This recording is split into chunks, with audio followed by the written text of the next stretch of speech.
Okay, we're going to go ahead and get started. And before we do, I just want to make a plea that perhaps, as we did in the morning, if folks sitting in the back might be willing to come to the front, since we have a lot of great space here and a lot of great people, but a lot more great space than great people. So, maybe folks could just come down to the front.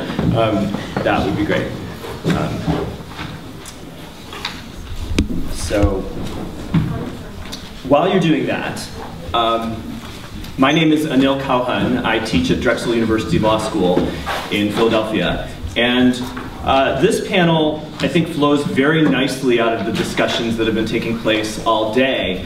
And the starting point for the discussion in this panel is a proposition that I think is somewhat appealing and seductive in its apparent simplicity at first glance, but then ultimately becomes somewhat vexing and maddening. So nominally speaking, it's been said a number of times today that immigration detention is a form of civil custody. It is not a form of criminal punishment. And of course, this is in part due to the fact that deportation and exclusion, in the contemporary parlance removal, are themselves civil sanctions. This dates back to some of the earliest immigration law cases, and we can consider that a fiction, but it is a reality. And what follows from that is that detention, as Kalhan was describing earlier, is permissible, constitutionally speaking, for two purposes: to prevent individuals from fleeing, and to safeguard any risks to public safety. Now, in recent years, there have been a number of scholars who, speaking of immigration enforcement more generally, and activists, who have identified and critiqued a convergence that sort of increasingly seems to give lie to this fiction between immigration enforcement norms and criminal justice norms and practices. And what's more, an uneven convergence at that, in the sense that immigration enforcement has become clothed with many of the attributes, norms of the criminal justice system, but without a lot of the procedural protections. And this is certainly true in the context of detention. And very early in the Obama administration, the Department of Homeland Security, in a report by Dr. Dora Schirro, essentially acknowledged this directly, that for many non-citizens, detention has taken on a quasi-punitive character that's out of alignment with the permissible civil purposes for which detention is authorized. As the Homeland Security Secretary at the time said, the paradigm was entirely wrong. They were using a criminal justice paradigm rather than a civil paradigm. More specifically, the report by Dr. Schirro noted that facilities that were being used were initially designed to hold criminal suspects and offenders, not immigration detainees. Most detention officials lacked experience with civil detention in a distinct sense and had experience in law enforcement, and not with alternatives to detention. And even the detention standards that the government had used, which advocates had at the time welcomed, were modeled after the American Correctional Association standards for custody and were overly restrictive for most immigration detainees. So now what follows from that characterization as a matter of constitutional doctrine, this also has been alluded to in the course of the conversation today, is potentially significant. And here we can identify, we can talk about this a little bit more to the extent it's relevant or interesting, that the legal standards here are somewhat Janus-faced. So I mentioned before that the procedural protections are greater in the criminal justice system, and throughout, at least across the broad sweep of immigration enforcement, we don't think of the procedural protections as being particularly robust in civil detention. On the other hand, we just heard Dean Chemerinsky talk about how weak the protections are in the Eighth Amendment in, for example, conditions of confinement. You have to show subjective, deliberate indifference to make out an Eighth Amendment claim. There are lots of procedural hurdles. Well, as a matter of substantive due process, there is a proportionality-like principle, if not Eighth Amendment proportionality itself, which says that detention must be reasonably related to the legitimate purposes for which it's authorized, in this case preventing a risk of flight and preventing a danger, and cannot be excessive in relation to those purposes. If it is excessive in relation to those purposes, then it's deemed punitive and therefore unlawful. Again, as a matter of due process, substantive due process, not as a matter of cruel and unusual punishment doctrine under the Eighth Amendment. So then back in 2009, the administration launched a series of reforms that aspire to reconstruct this quasi-punitive system into a truly civil detention system, as the ICE director at the time characterized it. But how we go about drawing that civil criminal line is not an easy or straightforward one. And what it means to speak of civil detention raises a ton of questions that our panelists here are very well equipped to help us begin to address. And I should add, this is not simply true in the immigration detention system. This is also true if we speak about the distinction between conditions in pretrial custody as opposed to criminal incarceration, which courts, to a considerable extent, have made a complete muddle of. Which we can again talk about a little bit as the conversation goes on. So we have a great lineup of people here. You have all the detailed biographies. I'll just quickly say a word about each of them. You all already know Ruthie Epstein, researcher and advocate at the Refugee Protection Program at Human Rights First. She's the author of this fabulous report, which you all should read. The executive summary is outside, called Jails and Jumpsuits, which really takes a very comprehensive look based on exhaustive research of the circumstances of detention for non-citizens. And before I go to the other panelists, I think I also should just say, I think we should all take a moment to thank Ruthie and for an amazing gift. And her colleagues at Human Rights First as well, who've just done it. But I should also just, I want to emphasize it's the way in which this is conceived. I mean, I've been working, I started working on these issues with Kalhan probably about a dozen years ago, and there's great recognition of the need for this conversation. The opportunities to have these kinds of dialogues are just all too often very few. So I don't want to let that pass. After her, we'll hear from Kate Jastram, who's the Director of Research and Programs at the Miller Institute for Global Challenges in the Law. She's a lecturer in residence at the University of California at Berkeley School of Law. She's also a member of the ABA Commission on Immigration Civil Immigration Standards Advisory Task Force, which recently produced this set of standards, which you can also pick out from the table outside if you haven't already picked it up, and has previously served as a legal advisor to the UN High Commissioner for Refugees. And then after that, we'll hear from Sheriff Gary Raney from the Ada County Sheriff's Office in Boise, Idaho.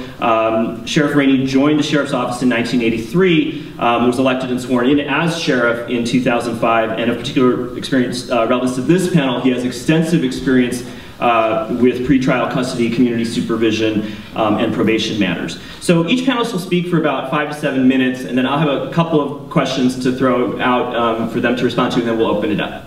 So we'll start with Ruthie. Okay, thank you so much, Anil, and I'll pay you later. I am really thrilled to be, again, to be so blessed by the amount of expertise in this room, and I really thank you all for coming together. I want to talk briefly about the reform commitments that were made by ICE and the Department of Homeland Security in 2009 because, you know, Anil referenced them briefly. I think it bears recalling what they said at the time. So I'm going to read a few choice quotes. ICE Director John Morton in 2010 said, "What is our detention power? Our detention power is civil in nature. We're not a penal institution. We detain people for purposes of removal. We detain people because if we release them, they would pose a danger to people or run away. We're not incarcerating anyone." As Anil referenced, in 2009, DHS Secretary Janet Napolitano said point blank, the paradigm was wrong. And then one more. This was also in 2009. Director Morton said, with these reforms that ICE was committing to at the time, ICE will move away from our present decentralized, jail-oriented approach to a system wholly designed for and based on ICE's civil detention authorities. So it's a little bit difficult to read back 3 years later at those commitments that were made at the time, and I think Anil gets it exactly right. These kind of sweeping proclamations of what detention should look like when it's happening under civil authority were welcomed by advocates and sounded great, but I don't think we knew what that meant, and I don't think ICE knew what that meant either, and there has been a struggle both within the government and external to the government to try to suss out what that might mean, civil detention, when you're talking about actually operating a facility. And I do want to shout out to Ahilan's point during his earlier remarks that we're looking at conditions while we're waiting for the revolution, because there are obviously tremendous problems about the processes by which people enter the system in the first place. So I don't want to disregard that. But given that we are talking about conditions in this panel, to note what ICE inherited, which was a tremendously flawed system, and as many of you know, it was a system that exploded dramatically since the mid-90s, and is now housing at a cost of $2 billion a year, over 400,000 people a year. It's interesting, actually, in conversation with the criminal justice folks, when you're talking about scale, that 33,000 beds is actually not that much compared to the level of incarceration in this country at the local, state, and federal level. So I think that's helpful for us to keep in mind on the immigration detention side, even though even though the rate of increase has been tremendous and remains problematic on the immigration detention side. So the administration inherited a tremendously flawed system. I think everyone recognizes that. They have, following Dr. Shiro's report and following the administration's commitment to reform of the immigration detention system, they started an office called the Office of Detention Policy and Planning. They're now on their third director of that office. And that office works tremendously hard. I can absolutely say that. They are facing tremendous logistical and political pressures, a system that is kind of at its core wrongly conceived. And it's tough. It's a sprawling system. There are many different types of facilities across the country, as I mentioned earlier, and ICE has individual agreements with each facility that need to be renegotiated every time they're trying to make a change. So making systemic change is challenging. They have made some progress. I just want to run through some of the things that they have done in the past 3 years, which are definitely steps forward. ICE created an online detainee locator, which means that family, friends, loved ones, attorneys can actually attempt to figure out where a person is being detained in the country. That did not previously exist, and that's really important. So it's great. The parole policy for arriving asylum seekers has been revised, and that to require that every single arriving asylum seeker in detention be assessed for eligibility for parole. That was not previously the case. Prior to that, an arriving asylum seeker who was detained had to apply affirmatively for parole, had to make an application affirmatively. ICE now has monitors on site who report back to headquarters about standards compliance. That was not the case prior. And the agency has developed a standardized risk assessment tool to determine whether or not a person who's not subject to mandatory detention should be released under some type of supervision. That is also a huge step forward. As we heard this morning, having a validated risk assessment tool is really an essential component of a responsible, effective correction system. Again, long overdue. Very quickly, though, I want to note, before my 1 minute runs out, the vast majority of asylum seekers and other immigrants are still held in jails and jail-like facilities. ICE has opened just 2 facilities that offer somewhat less restrictive conditions, and those facilities amount to 1,000 beds in the entire system. In total, ICE has only about 2,400 or 7% of its beds that actually look somewhat less penal in nature. And when we're talking about jail, we're talking about multiple perimeter fences, barbed wire, concertina coils, color-coded prison uniforms, multiple daily head counts, utter lack of privacy, 1 hour rec per day, if that, 5 hours law library access per week. In many facilities, no contact visits whatsoever. And sometimes visits with family happen via video, not even with a plexiglass barrier and phones on either side. An important finding, and this is the last thing I'll say, that we concluded, that we were able to conclude in Jails in Jumpsuits, the report we released a year ago, is that less restrictive and more normalized conditions that replicate as much as possible life on the outside can help ensure a safer facility in both the immigration detention context and in jails and prisons. And we were able to come to that conclusion by reaching out to longtime corrections professionals. So Steve Martin, who is former general counsel of the Texas prison system and was a panelist at our event in Texas, said to me, quote, "The extent that you can normalize the confinement setting is the extent to which you can have a safe environment." Those sentiments have been echoed by Jeannie Woodford, who was former warden of San Quentin and former acting director of the California Department of Corrections, as well as McKean Federal Correctional Institution, former warden Dennis Luther, former head of corrections in Pennsylvania and New York City, Martin Horn, multiple studies. So I think I will end there, and we can talk further as Q&A progresses.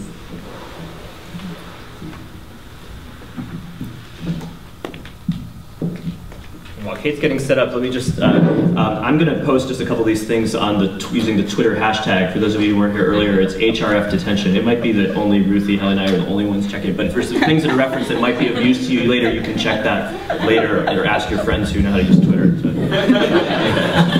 This is cutting edge right here.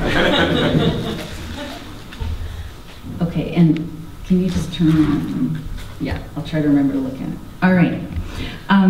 Well, hello everyone. I want to thank UC Irvine for hosting us, and I want to particularly thank Human Rights First for fighting the good fight forever. I think it kind of seems like I feel like Eleanor and I have been talking about detention for a really long time. So anyway, it's always a pleasure. So I would like to say just a little bit about ICE detention from the perspective of international and US legal standards. So very briefly, we have treaty law, which consists of the Refugee Convention, which specifically says there shall be no penalty for illegal entry or presence. And we also have, the US has actually ratified it, believe it or not, the International Covenant on Civil and Political Rights, which provides that there shall be no arbitrary detention. Now, of course, we could spend all day talking about arbitrariness, but I'm sure we could find lots of examples of arbitrary detention in the US immigration system.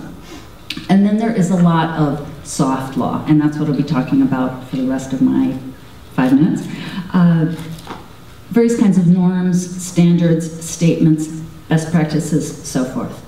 I'm going to focus on 3 important areas of daily life in the experience of a detained person, and I appreciated Jennifer's roundup after lunch at the end of the lunch conversation of saying, yes, let's remember these are actually real people. So I'm going to talk about simple stuff like civilian clothing, what do they get to wear, outdoor access, and contact visitation.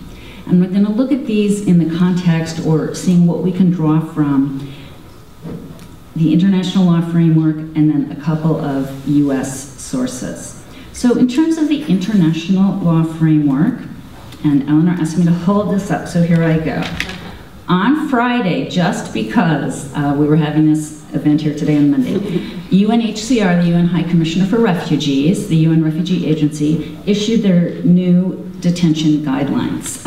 The last time they came out was in 1999, and it's not that it's not an important issue, but it's that they spent a long time, they look at state practice, they talk to states a lot, they always have to balance, as do we probably all, writing a principal document with something that governments are going to be able to read and implement.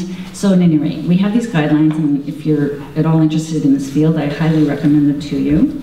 There's basically 10 guidelines, and the main message is really that open and humane reception arrangements. That's kind of a European phrase, reception arrangements, but I like it because it's so different than our penal model. Open and humane reception arrangements should be the norm. Okay, so here's the revolution if it ever happens. That would be the norm. And so guideline number 8, and I'm not going to go through all of them, says that conditions of detention must be humane and dignified. Well, that's a good baseline, isn't it? There's a number of subpoints, which again, I'm not going to go through all of them. But the main point, and we've covered this many times already today, is that this is not punitive in nature. So the UNHCR guidelines say, avoid the use of prisons, jails, and anything that looks like or operates like a prison or a jail. So for example, clothing. People have the right to wear their own clothes. Criminal standards such as wearing uniforms or shackling are not appropriate. Outdoor access, these sound so basic, don't they? Daily outdoor recreation, lots of fresh air, lots of natural light. And then contact visitation. Again, the UNHCR guidelines call for regular contact and the ability to receive visits from relatives, friends, counsel, religious advisors, whomever. Visits in private unless there's compelling security reasons for this. All right, so those are the UNHCR hot off the presses guidelines. Also at the UN level, there is an independent investigator whose title is the Special Rapporteur on the Human Rights of Migrants, who periodically issues reports. It's a position, not one person. We're actually on the second Rapporteur on Human Rights of Migrants. But in June of this year, issued a report, again, concern over the punitive and prison-like nature of immigration detention, noting amongst other problems that detainees wear prison uniforms. This special rapporteur did do a particular visit to the US in 2008. This 2012 report I just quoted from is a more general report. I mean, obviously, this problem of immigration detention is faced self-imposed in a lot of countries, so it's very relevant not just to the US but elsewhere. And finally, in terms of international standards or attention, the Inter-American Commission on Human Rights in December 2010 did do a report specifically on the US immigration detention, and again stressed that immigration detention conditions ought not to be punitive or prison-like, and the concern was that the US was not observing this principle. So, do I have 2 minutes left now? Is that what that means? Okay. So shifting quickly to domestic standards, I wanted to say something about 2 different reports that I was involved in. One is a bit older. In 2005, something called the United States Commission on International Religious Freedom came out with which is an independent bipartisan federal agency, did a study that was mandated by Congress. So we had decent funding and we had really great access, which no one had had before. We were able to go to a lot of places and talk to a lot of people in immigration detention. We did extensive site visits and surveys of detention facilities. So, again, most immigration sites were jails or jail-like, resembling in every essential respect conventional jails. DHS standards on things like clothing, contact visitation, outdoor access were virtually identical to and were indeed based on correctional standards. That's what Ruthie was talking about, this change in 2009, switching.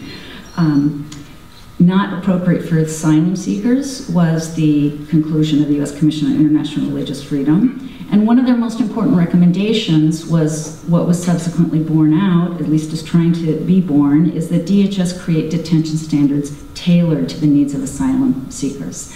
And again, I'm sensitive to not sort of the problem identified at the lunch talk about not, thank you, about not sort of splitting off groups. The good immigrants, the bad immigrants, but I have to say as a longtime refugee advocate, particular vulnerabilities of asylum seekers, and in any event that was the mandate given to the Commission on International Religious Freedom, and we said DHS needs to make special standards for them. And then just finally, and I'm sure we'll come back to them again in the Q&A, these very, again, recently released ABA civil immigration detention standards. And my point just quickly as I wrap up is that despite the myriad of problems we have, some of which Ruthie touched on at the end of her talk, inventing a legal framework is not one of them, all right? We have international law and standards, we have lots of domestic standards, we don't need to write standards on what a civil detention system would look like. We have to work on all those other implementation problems. Thank you.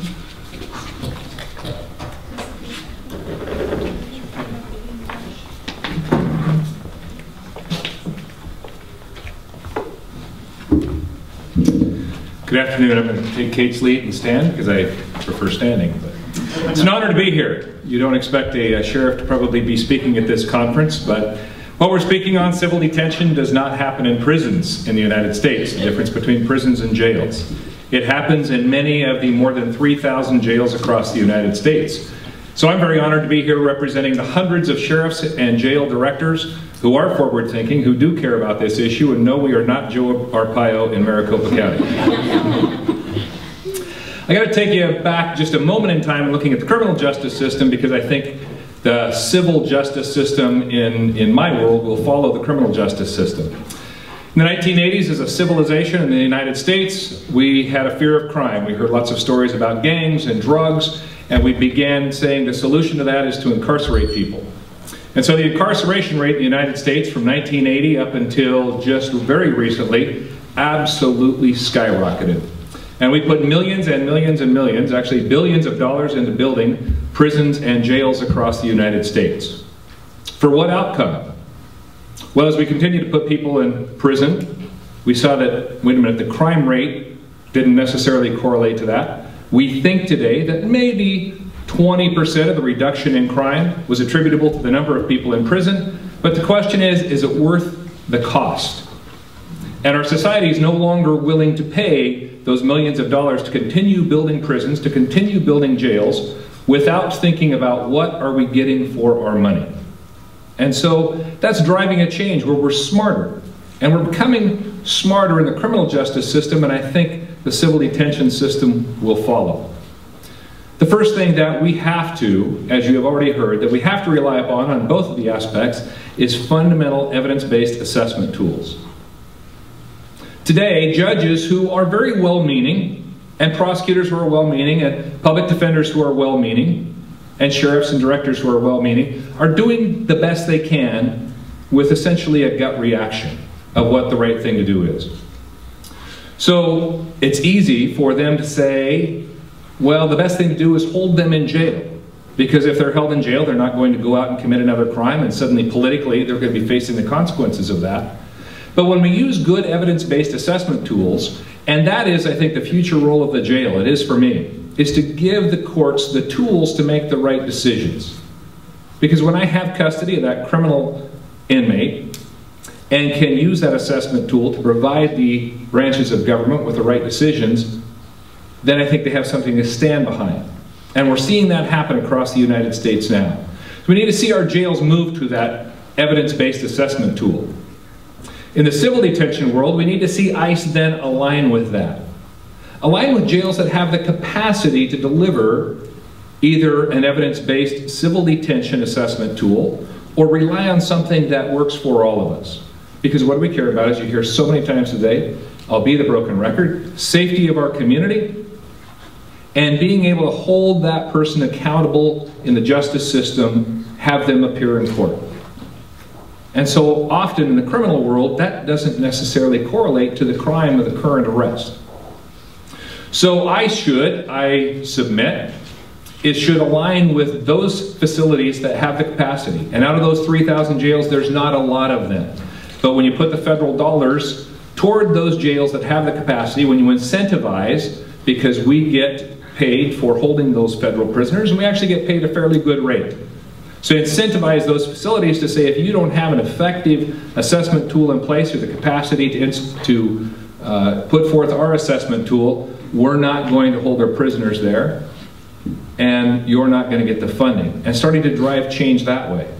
But the third part of it is probably most important, and I'm actually doing very well on time for somebody who's elected. The third part of it, what's the fundamental thing that we're talking about? Jails are not built for civil detention. I can't, in my good conscience, put a civil detainee in street clothes. I can't give them separate conditions than the criminal detainees. Because even my jail, considered a large jail in the United States, over 1,200 beds, it's not LA County, but it's fairly large by comparison, I don't have the capacity to do that. To give a civil detainee civilian clothes and let them be amongst the jail is a step away from those civilian clothes going on to a criminal offender and they walk out the door and escape. Then I'm standing in front of the cameras explaining how that happened. Those are the fears that we have. But at the same time, we do all have the capacity to make sure that the environment within our jails, for inmates and for staff, because the two go hand in hand, are a positive and mentally productive experience. A positive and mentally productive experience. So how does that happen? Probably part of why I'm standing here is because long ago when I first took office, actually just before I took office as sheriff, I was a undersheriff and I said I want a baseline. I'm a data-driven decision guy. I want a baseline.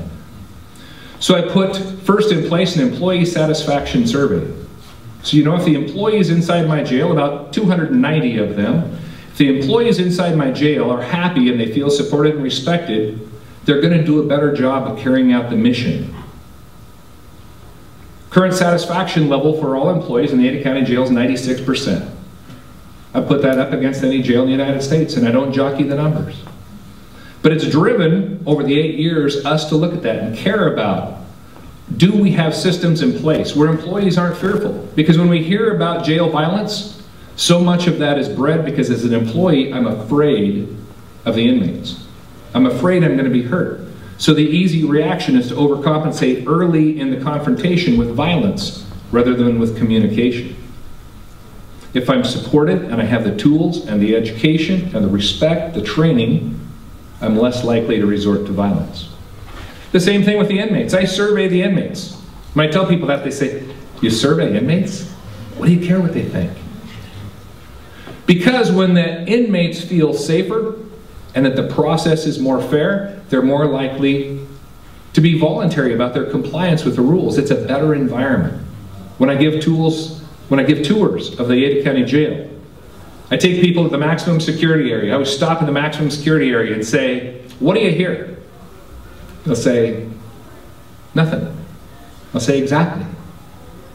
Because it's a calm, I wouldn't say in that area it's a therapeutic environment, but it's a respectful environment where inmates, the current level, one of the questions, do you feel safe in the Ada County Jail for inmates? Currently 86%. I wish it was a little higher, but I think that's pretty good. I asked them about the grievance process. I asked them whether they think the grievance process is fair. I asked them if their basic medical needs are met. I asked them if the food is good. Not many of them think that, but actually currently 32% do. Those sorts of values, both in giving me data to make decisions and including them in the process. Do you understand the expectations of you inside the Ada County Jail? Those are very important. And it's slow to adopt. But if we have reasonably happy, I don't know that inmates are always going to be happy, reasonably happy inmates in our jail, and leading to reasonably happy detainees in our jail, as we build a system where we don't have to rely upon criminal detention centers to hold civil detainees. Because philosophically, I can guarantee you that the hundreds of progressive sheriffs and detention administrators across the United States do not like this any more than you and I do. But it's a reality of our capacity as a system right now that hopefully is slowly going to change. And there are good changes coming across both the criminal and I think will follow the civil detention. But this discourse is exactly what makes change. Somebody earlier said how bad the system was in the United States. And with all due respect to that speaker, I disagree. Because we have one of the few systems that self-corrects based on what our population wants. That over-incarceration rate from the 80s through the 90s through the early 2000s is changing right now and beginning to drop. Now, a lot of that's economic, but a lot of that is people realize I'm not getting what I want for my money. When we have this discourse, it allows the system to change the United States, and that's the value of being here today. For that, I thank you. Great, thanks.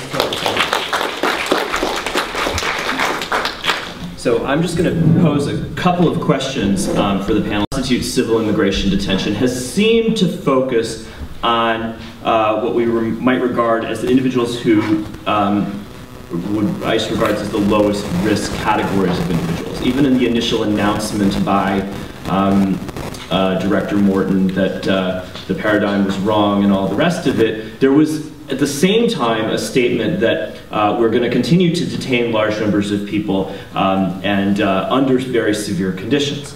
Now, that raises for me a few questions that I'd be interested in sort of pulling out. So first of all, the discussion has focused on conditions. And maybe we don't need to, Raha laid out in the lunchtime talk a lot of other aspects of the circumstances of detention other than what we would paradigmatically call conditions that might be relevant in defining what constitutes, what makes detention civil rather than punitive. And I just wanted to flag that. It may be that it's sort of not much more needs to be said.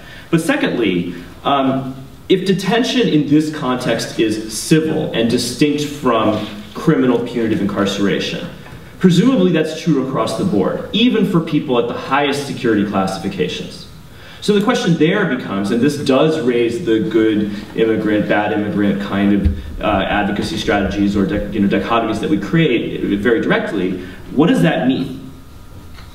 What does it mean to really commit to making a truly civil detention system for people who are not considered to be lower risk, but are considered to be higher risk?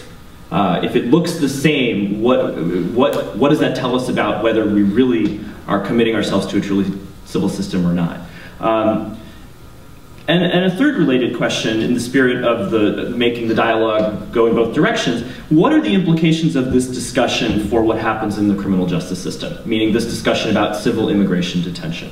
One positive thought that comes to my mind right away, which I think I alluded to earlier, is that clarifying that higher standards, constitutional standards, apply to civil detention in the immigration context may actually help contribute to the kind of conversation that Sheriff Raney is referring to, in that it also is the case that scholars and advocates have insisted that higher standards should obtain in the pretrial context as opposed to the punitive incarceration context. And I'll post on Twitter this article that's forthcoming by Catherine Struve, professor at the University of Pennsylvania, who is developing this and lays out how the distinctions, many courts are very equivocal about this. Even as the Supreme Court and other courts have said, well, harshness is reserved for people who are punished because they are being punished, yet the lower courts still draw from those standards to determine how to adjudicate conditions litigation in the pretrial context. And it may be that this discussion in the immigration context can contribute to the clarification in that setting. But then we have the pitfall that was raised earlier. Are we then also reinforcing overly severe conditions by implication for individuals who are subject to criminal punishment? The last question I'll pose has to do with durability or sustainability of whatever reforms in either context that we seek to implement. So, and this came up in various ways in the morning too. To the extent that what's driving the opening for reform is a fiscal concern, in the sense that detention, incarceration are expensive. What happens when the money comes back and the budgets are flush? We have some indications already in some of the early release experiences, even in jurisdictions where they regard these as successful, that the idea that there's one incident, one crime away from taking the program off the table. And just sort of like, well, the risks are too high, even if we're saving money, right? This is the kind of thing that comes up in congressional hearings, certainly from time to time, about immigration detention. And so the question is, recognizing that there's value in having that opening, what do we do to make that more durable? And I'll stop there and let you all have a chance to respond, and then we can open it up. Well, that was 3 softballs. Thanks. I have a few comments, and I'll pass it down to Sheriff Raney and Kate. First of all, the budget. I've talked to different folks about this challenge in conducting advocacy, using budget constraints as sort of a lever, saying we can't afford to do what we're doing, and that is the reason that we need to change. it's been incredibly valuable to engage folks at the local and state level in planning these events, because I realize that that argument works at the state level in a way that it absolutely does not work at the federal level. And you know, we can say all we want, $2 billion a year on detention is a ridiculously high sum to be detaining people who in great part should not be detained, and or should at least be receiving bond hearings to determine whether they need to be detained. $2 billion, unfortunately, is just a drop in the bucket of the federal budget, and Congress continues to be willing to provide $2 billion and more to fund ICE detention, and we're not seeing that same political reality at the state level, where states are actually facing tremendous budget crises and have to actually figure out alternatives. So I think that's a challenge from an advocacy perspective in even taking advantage of the moment of economic crisis in the country right now for good. In terms of distinguishing custody levels, at present, you know, in 2009, indeed, the administration, when they were making these commitments, they said these sweeping things about shifting away from a penal system that relies on penal institutions and shifting the paradigm, all of these massive sort of transformative promises. But there were footnotes that said, oh, only for the low-risk people. And again, we as advocates need to acknowledge that and not pretend that I said something different.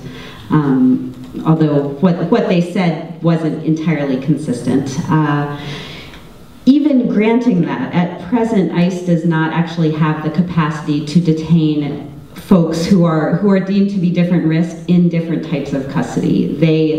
The system looks by and large the way it looked 3 years ago, which is mostly jails and jail-like facilities. They've opened, as I mentioned in my earlier comments, about 1,000 beds that look less restrictive, but that's nowhere near. A year ago, 45% of ICE detainees actually had no criminal history. Less than 7% of ICE's beds are somewhat less restrictive. So there's actually, even if we concede that point, that only the low-risk folks should be in less restrictive conditions, ICE is not there yet, or is not there at present. To that point, though, in determining who is low risk, who's medium risk, who's high risk, again, getting back to the risk assessment, a validated risk assessment process, which I think might be the shining takeaway of the day's discussion, the agency needs a risk assessment tool that works to determine who needs to be detained or not detained, and also to determine at what level, and they don't have that implemented at present, but that circles back around to, even if they have it implemented, they don't have the range of custody conditions available to them.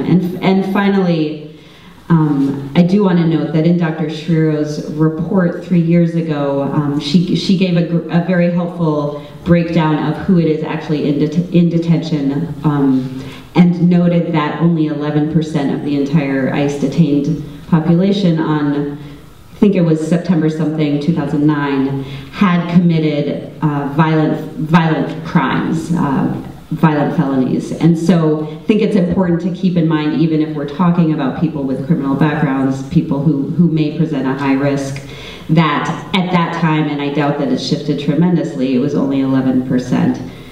And finally, and then this is my last comment, I would caution us against making equivalent a conviction for a violent crime with that person is a risk to public safety or institutional safety at this time if they've already done their time in the criminal justice system.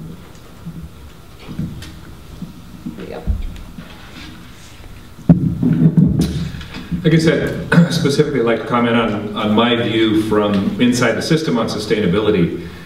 And I think that there is a significant change, and as the money comes back, we are smarter. There's a lot of things that we're doing to monitor the transition from, if you will, more of a blue-collar worker into more of a professional, both in the prison system and the jail system, and a lot of things that are going on. And I think as the money does come back, there really is the will to change. And if you look back at the juvenile justice system, the change that happened through the juvenile justice system came when generally the economy wasn't nearly as bad as it's been over the last 3 years. But there was enough people who became educated, informed, and concerned about what was going on that it continued, and it's become very successful. And professionals today I see focusing on the outcomes rather than the process of just detaining somebody.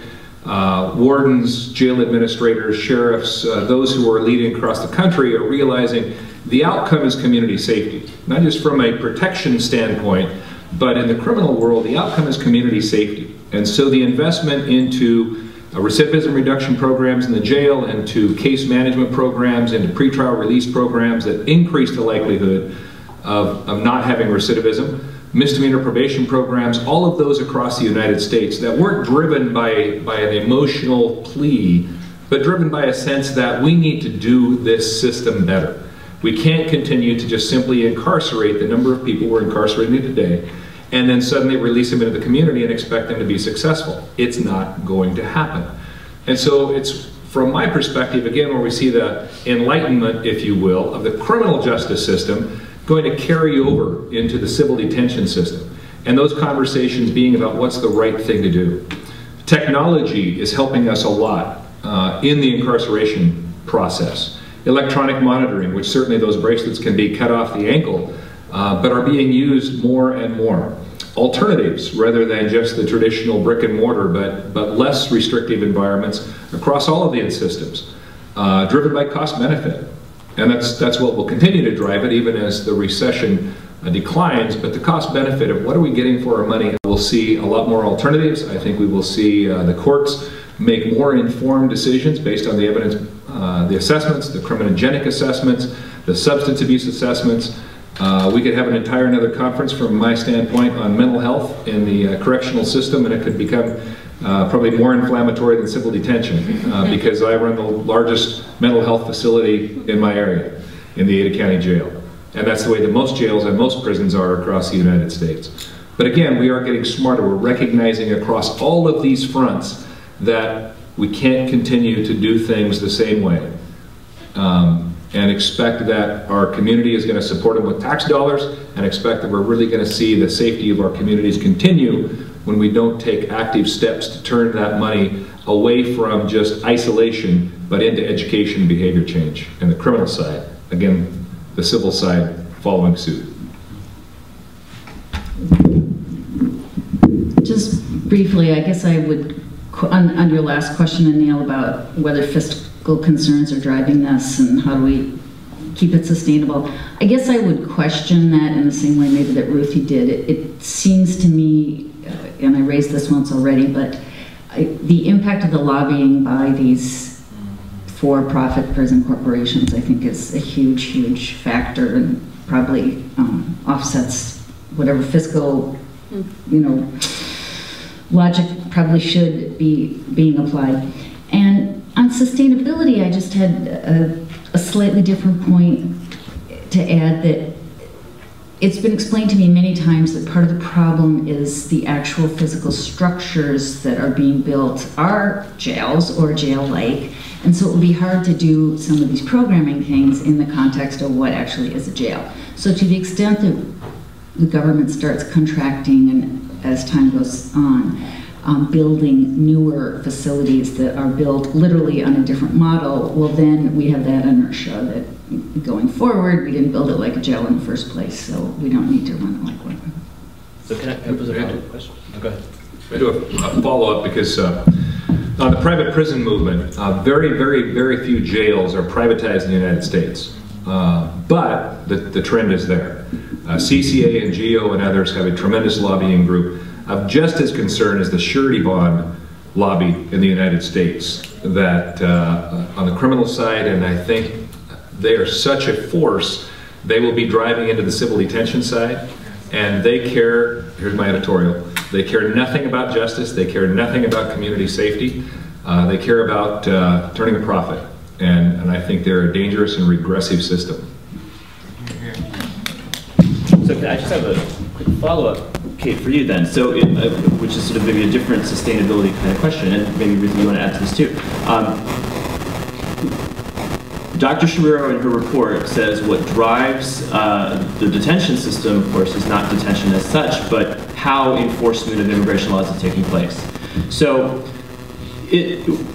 what are the implications of how immigration enforcement trends more generally are going for sustainability of whatever reforms might be taking place? I mean, if we're expanding the pool of people who are subject to detention, can we really get away? We could build these additional facilities that are more kinder and gentler and more humane and truly civil. But if the pool of people who might be subject to detention continues to grow ever larger, the pressure, it seems to me, for the use of detention space wherever it can be found will remain. So is there a way, I don't have an answer to this, but what are the thoughts that either of you have or others have about how to get out of that box?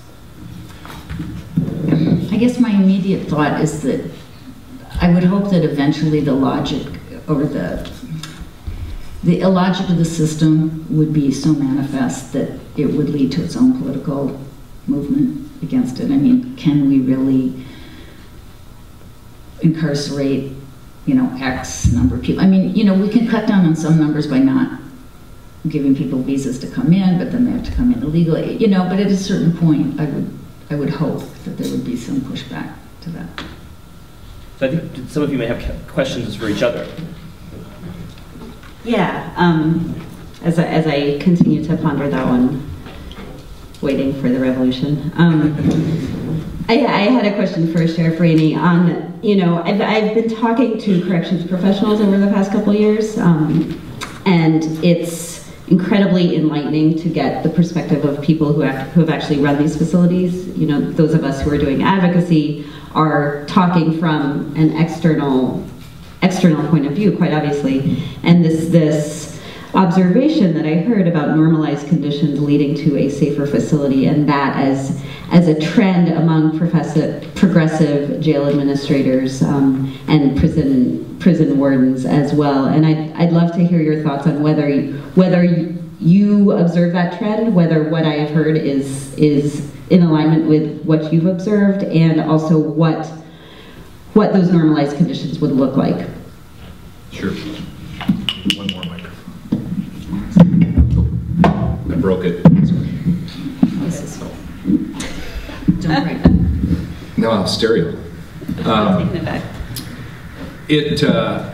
Again, when I started out as a jail deputy in 1983 in the jail. It held about 100 inmates then. As I just said today, we hold over 1,200 inmates. And at the same time of my career, 29 years, the population of the county has just more than doubled. So the population of the county more than doubled, the population of the Ada County Jail grown well more than tenfold. When I started, it was separated, there were 3 separations. You were minimum security, and that meant there was 1 door between us. Medium security, there was 2 doors between us, and maximum security, there was 3 doors between us. And that was the way jails were built in the 60s and 70s, what's called a linear detention system. We'll walk up and down and a separation. And who was in charge of the jail in those circumstances? It wasn't us, wasn't me as a deputy, it was somebody that was inside that cell, probably with a strong personality / aggressive behavior. So the normalization, one of the things that has come about and still with budgets hard to adapt, is what we call the direct supervision model, where we have people, both security staff, but also mental health staff, medical staff, classification staff, inside with the inmates, helping them succeed. Those sorts of environments that are, again, individualized based on not so much on what your current charge is, but individualized through that criminogenics assessment tool to determine where should a person be placed, and then not necessarily believe that physical boundaries of 1, 2, or 3 doors is the right separation. It is a system of rewards and punishments. We know that in the behavior management world that there needs to be an immediate sanction for negative behavior. Just like in the criminal world, we know that there needs to be an immediate negative sanction for criminal behavior.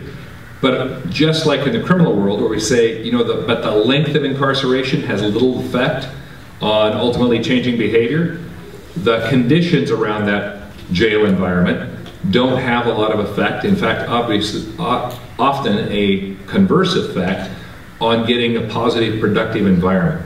So we need to rethink the way we build jails, and I think the ultimate answer is going to be that we regionalize centers that have much more open environments with the ability to segregate aggressive, assaultive behavior when necessary. Again, it's like our community. We need to have a safe place. But we need to have large detention environments for both criminal and civil, with the right sort of services and with the right sort of support and with the right sort of contact and with the right sort of services available to ultimately change the behavior, provide people the opportunity for legal representation, for legal information, much more so than what they get today.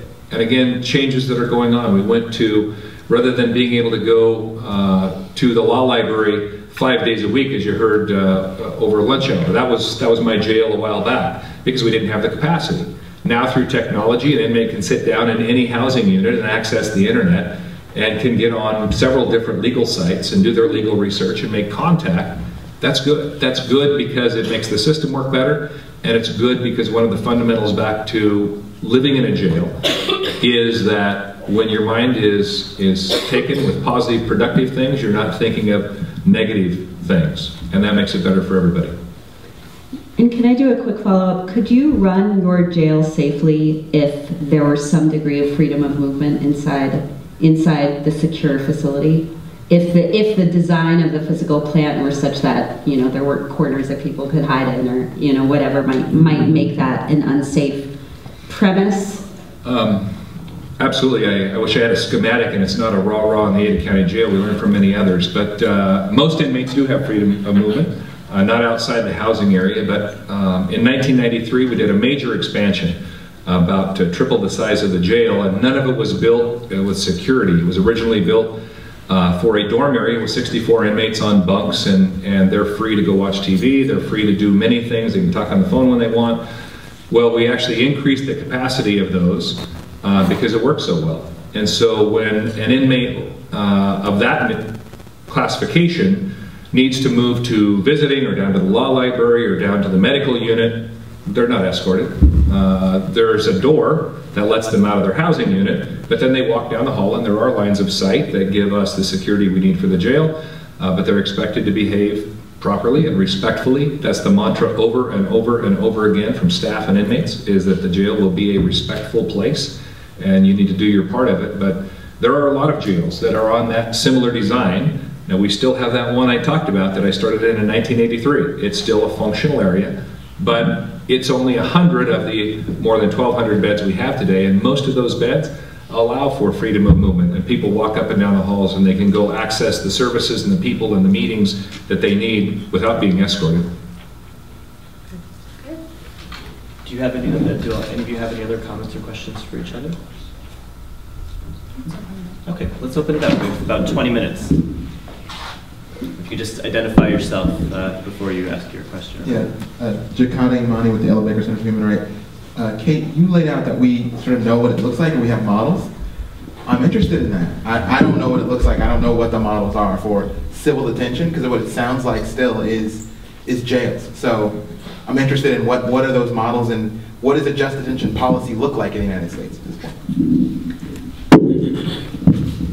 Should we just do one, or should we take several? Is anyone else waiting? I think we should do one by one. Okay, that's fine. Okay, conditions and policy are obviously different, as you know.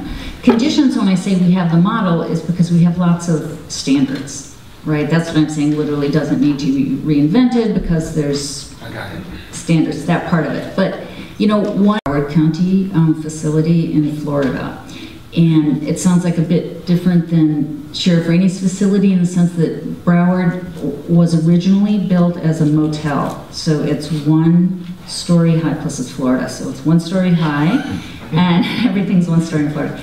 It's 1 story, and it's built pretty much in a square around, you know, an open area. So the exterior, I don't know if you've been there, but the exterior perimeter is secure, but the residents, detainees, whatever you want to call them, can walk around from room to room. So there's not hallways because it was a motel, right? So there's not interior hallways so much, but they can walk out into this area where there's a garden, there's a bunny, there's, you know, they can just spend a lot of time outside talking if they want to.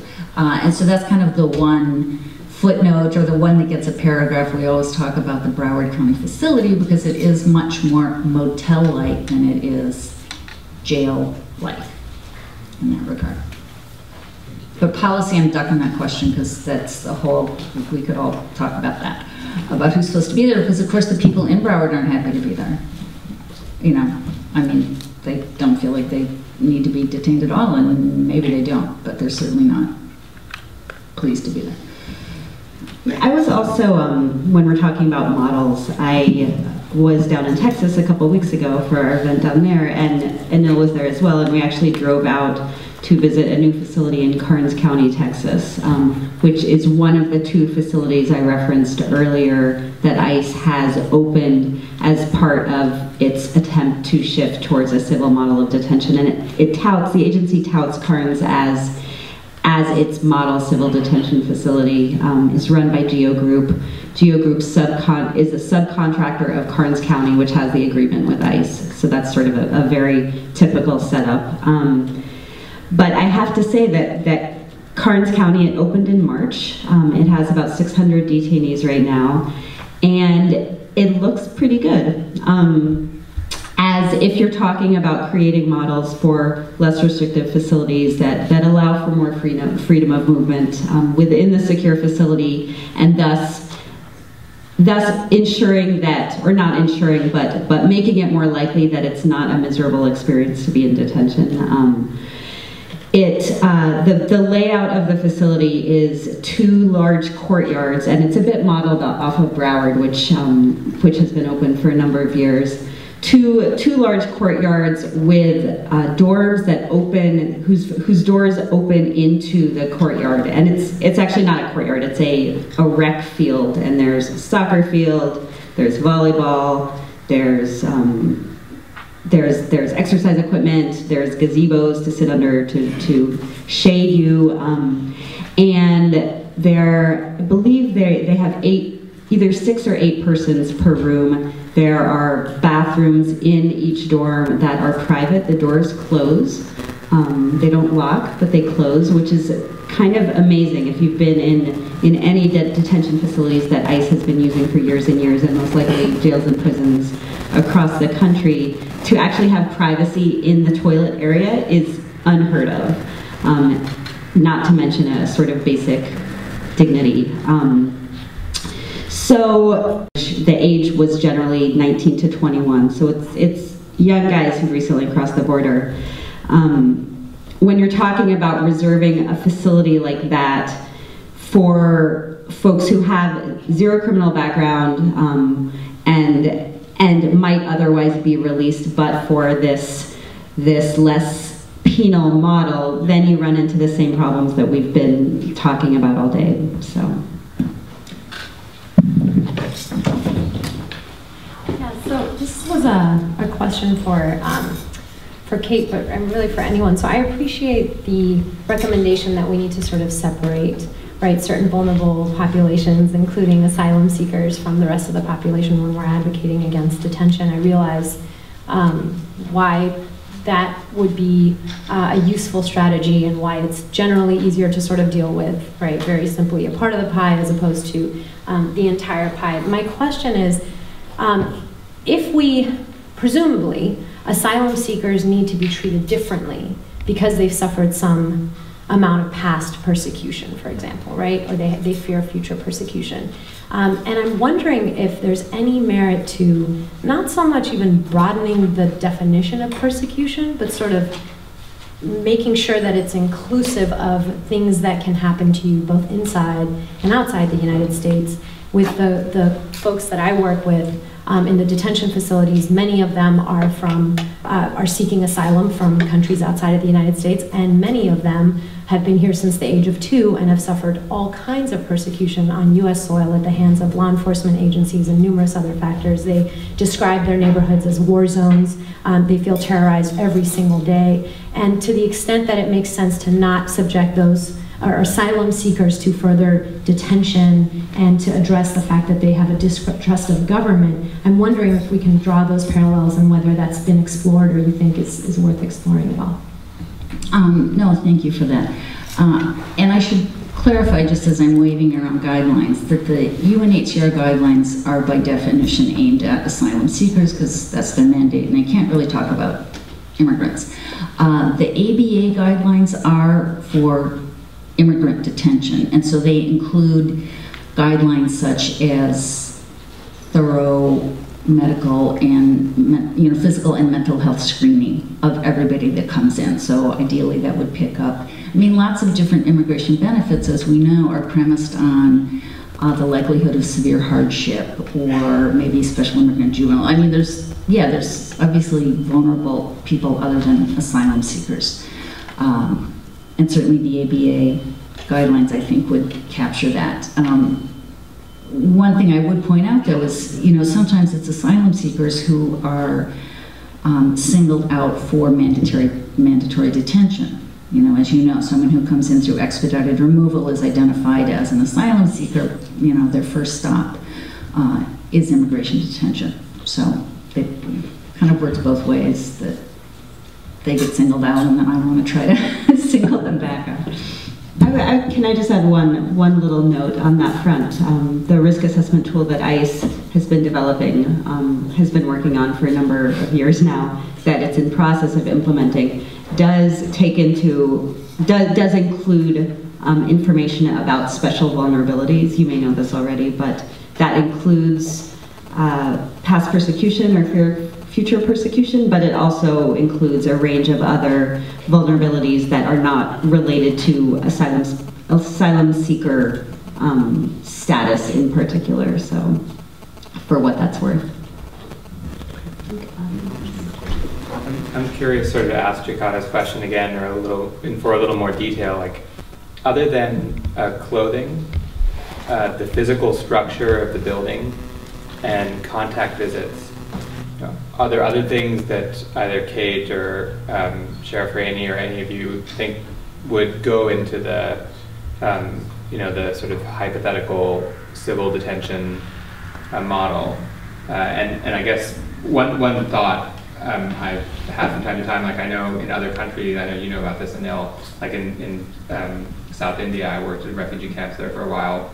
People leave in order to go to work, and then they have to come back to the place in the evening. Obviously that would only make sense for people who are authorized to work, but that is something that would be more likely to be true of lawful permanent residents or other people convicted of crimes and litigating their cases that way compared to asylum seekers. Is that something that there's any international basis for, or something that there's any basis in the in the existing pretrial or other kind of diversion sort of model for within the U.S.? I can just say briefly, yeah, you put your finger, of course, on the trouble of letting people go out to work, because most people wouldn't have, or at least newly arriving asylum seekers, for example, aren't going to have work authorization. Maybe the more problematic permanent resident who has some kind of past criminal involvement might be more likely. I'm not sure about that. Certainly internationally, there is recognition that recognized refugees have a right to work. When it comes to asylum seekers, it's best practices is kind of either or. You either let them work or you support them with some kind of government program. You don't do what we do, which is just, they're not detained, they just are homeless, essentially. Another big aspect of these guidelines, and I won't go into it except to pump the next panel, is about access to counsel. Of course, since it isn't provided, then getting counsel and being able to put together your case is so difficult under current detention conditions, and could be at least somewhat easier. And that's one of the other issues that they addressed. Do you want to talk about whether that would be plausible? Couple of thoughts. Most detainees in Idaho, as you imagine, an agricultural base. Coming from Mexico, they come up, earn a living, send a lot of the money back to support their families. And I think as we think about less trauma, if you will, for those detainees in a civil process. That social connection, of being able to facilitate and maintain that. Many of them don't understand the American system very well. They don't know how to access system. They may or may not access a consulate. Consulate can be a tremendous help. And I think having very good relations is one of the things that we're pretty proud of, is being able to support the consulate, to support them, and maintain the social ties and make sure that they get the access. But it does come back to just a lot of capacity. Most of those jails just simply don't have these sorts of capacities. Most jails in the United States are 20 to 30 beds, maybe 50. So having any sort of support resources probably doesn't happen in the jail and may well not happen in the community. So what do we do to keep them better connected, to give them that support? You know, the motel idea, which I think is intriguing, and Alameda County has a great facility that's very similar, built in a circle and access. I'm from Boise, Idaho, where there's several times a year that people can't go outside because it's too cold. So that's the struggle across the United States, to try to find that model. I don't think there's an early solution coming, because nobody is in place, and I think the 2009's of reforms of ICE, that's when I wrote a letter to ICE and said, don't come back, because it was sort of misguided. I think their intention was good, I really do, but I think the actual execution of their intent was pretty far off base, and it's going to continue only through these discussions and through pressure. And ultimately what would be great is that we had a humane, respectful place, not a facility, but a place where people who maybe should be kept in that place for a while could go there and can be able to maintain their dignity, their social ties, maybe even some of the economic ties that they need personally, but absolutely the respect in this process. And that's going to be hard to make it happen. So what I would add to is again what I hinted at before, is the idea that civil detention shouldn't be limited to conversation about conditions. Access to counsel, I would pick up on that and build upon that and say, so if we think about criminal incarceration, we've reduced it, maybe in problematic ways, to a function of time. When we think about sentencing, we think about X number of years in a facility. But that is not how, I mean, for the reasons that you've already talked about, the reasons that Rob have already talked about, the immigration detention functions a different way. So because of that, and the potential for prolonged or indefinite custody going on, you know, without any sense of how long that could take, I would say robust procedural protections and an ongoing reassessment of the need for continued detention has to be part of what we understand civil detention to be. That obviously requires additional resources. It doesn't become less expensive, it becomes more expensive. And Anil, if I can just, I probably misspoke or gave the wrong impression. Both of these guidelines from the ABA as well as from UNHCR talk a great deal about policy, who should be detained. I mean, it should be avoided in the first place, but ways in which decisions to detain can be challenged and so forth. So I wasn't responding to you or those guidelines. It's the way I perceive the ICE conversation to often take place is to focus on the conditions. Right. Yeah, I agree. Any other questions? Yeah, I have a follow-up question for the sheriff. One of the challenges we've had when we've said, you know, along with the improving release and having a fair system for that there should be better conditions in existing facilities, is that there was a real pushback from the ICE union, from some politicians who said, oh no, you know, you can't have more normalized conditions, or you can't have, well, actually they started talking about bingo and, like, you know, lilac, you know, paint or something, but you can't have better conditions because it won't be safe. You know, these people are really dangerous, and you can't hold dangerous people in, you know, facilities that aren't, you know, really prison-like. So I'd be curious to hear your take on that. It's stupid.